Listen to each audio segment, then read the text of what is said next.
Hello बच्चों, तो कैसे हो आप सब। आज मैं आप सबके साथ शेयर करने वाली हूँ काफ़ी इम्पोर्टेंट टॉपिक, यानी कि क्वेश्चन पेपर।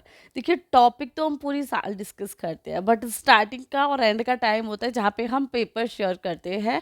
स्टार्टिंग में फ़ायदा इसलिए होता है कि आपको पता चल जाता है कि पेपर किस टाइप से आने वाला है, और पेपर से जस्ट पहले इसलिए कि भाई ये टॉपिक हमें तैयार है या नहीं है। बाई चांस आपको तैयार नहीं है तो आप उन टॉपिक को तैयार कर सकते हो। तो ये क्लास आपके लिए काफ़ी ज़्यादा यूज़फुल रहेगी।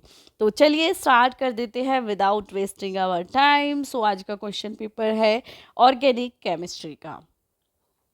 ये वीर बहादुर यूनिवर्सिटी का है, तो मे बी कुछ लोगों का सिलेबस थोड़ा सा अलग होगा, बट अगर आपका सिलेबस एज इट इज़ है तो ये टॉपिक आपके लिए भी उतनी ही ज़्यादा यूज़फुल है जितनी कि उस यूनिवर्सिटी के लिए। तो सबसे सेक्शन फर्स्ट जो पहले आता है that is very short type. इस यूनिवर्सिटी में वेरी शॉर्ट के 10 क्वेश्चन आपको अटैम्प्ट करने होते हैं और हर एक क्वेश्चन आपका 3 मार्क्स का होता है। ठीक है जी।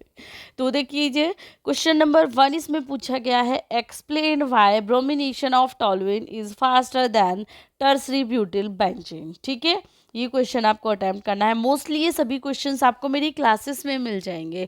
अब बच्चे सोचेंगे मैम आपने डायरेक्ट ये नहीं कराया, जहाँ पे मैंने ब्रोमिनेशन कराया होगा वहाँ पे ये पॉइंट भी मैंने डिस्कस किया है, बशर्ते आपको उस हर एक चीज़ को देखना है लॉन्ग में जाके, डिटेल में जाके। ठीक है। Second, what is the effect of the size of base on regioselectivity of E2, यानी कि एलिमिनेशन रिएक्शन या बाय एलिमिनेशन रिएक्शन भी हम इसे पूछ सकते हैं।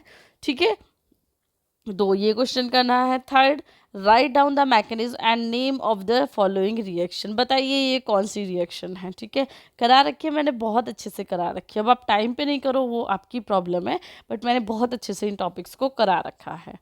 Explain directed aldol reaction. ठीक है, ये भी बहुत इंपॉर्टेंट और इजी वे में मैंने करा रखा है। अब बाय चांस आपको कोई मेरा टॉपिक नहीं मिलता तो आपको क्या करना है, आपको लिखना है टॉपिक नेम। जैसे कि हमें एल्डोल रिएक्शन सर्च करनी है, आप लिखो यूट्यूब के सर्च में जाकर एल्डोल रिएक्शन बाय, यहाँ पे मेरा चैनल नेम लिख दो।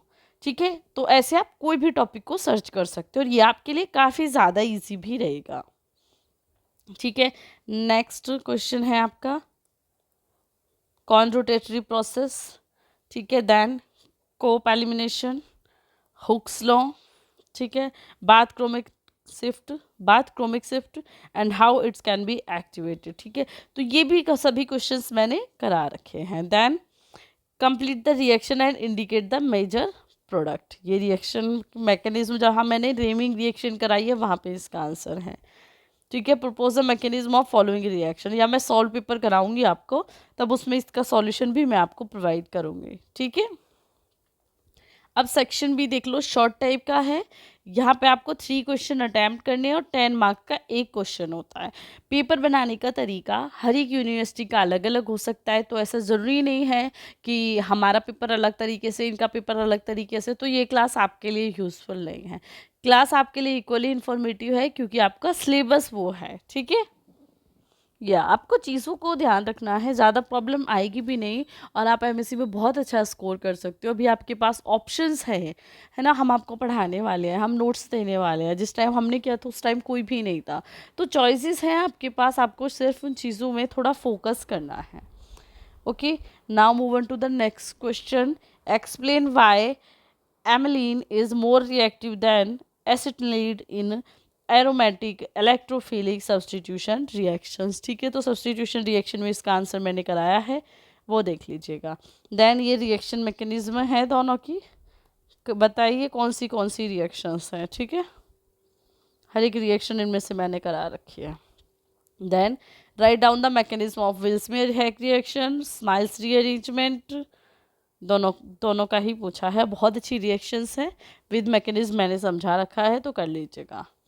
Then discuss FMO method and correlation diagram for electrocyclic reactions. ठीक है, ये पेरिसाइक्लिक रिएक्शन से है, ये क्वेश्चन मैंने नहीं करा रखा।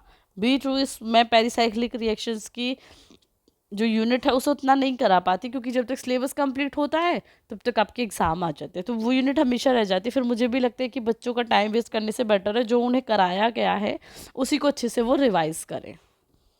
ठीक है जी, next question, regioselectivity of electrophilic addition reactions, then Claisen rearrangement.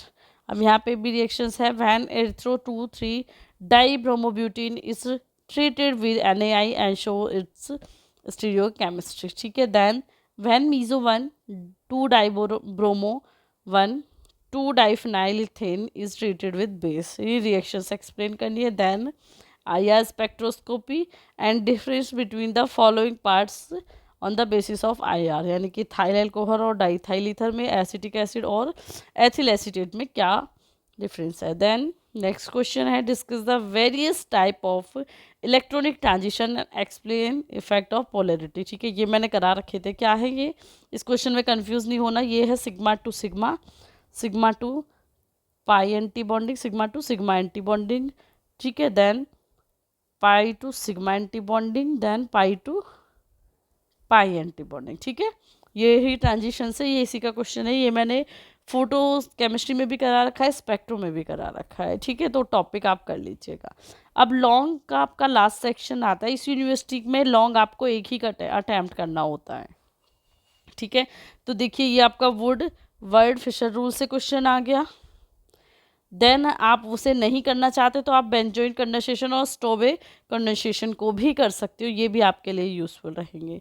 या explain PMO approach for pericyclic reaction and complete the reaction mechanism, ठीक है। और ये क्वेश्चन पेपर यहाँ पे एंड हो जाता है। आई होप आपके लिए मेरी क्लास यूज़फुल रहती है, आपको बहुत कुछ सीखने के लिए मिलता है। मेरी मेहनत बहुत ज़्यादा है, बट आप अगर इसमें कम से कम 10 से 20 बच्चे 50 बच्चे भी पढ़ पाते हैं तो मेरे लिए वो बहुत इनफ होता है, क्योंकि मैं आप सबके लिए ही ये चैनल लेके आई हूँ जिससे कि MSc का हर एक बच्चा अच्छे से पढ़ पाए, ठीक है। तो तब तक के लिए bye bye and take care.